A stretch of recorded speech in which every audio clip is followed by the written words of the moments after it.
Buddy's father had a beautiful big nose. He was a great sniffer, like so.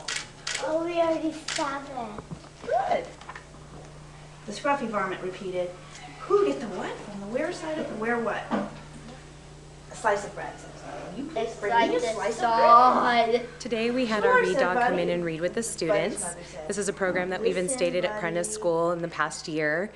It's an opportunity for kids to listen and read with the dog and feel comfortable with an animal, but mainly it's reading goes hand in hand with fluency and comprehension.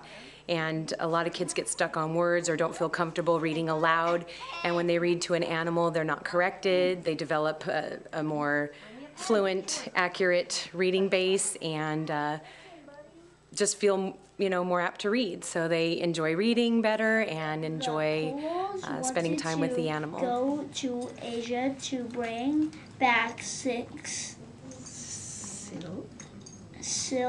Marco took notes about their place, and he became the most famous traveler in Europe. Good. Not just One of the because reasons that we thought the READ program would be good for Prentice is that it's well documented that animals, reduce blood pressure, lower heart rate, and a lot of the kids have a hard time reading out loud. They're self-conscious, they're nervous, they don't like to hear themselves read.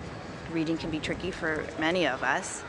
And so reading with the dog, they sit down with the dog, they pet the dog, it relaxes them, and they're not so focused on the words and the struggles, the challenges of getting through the book.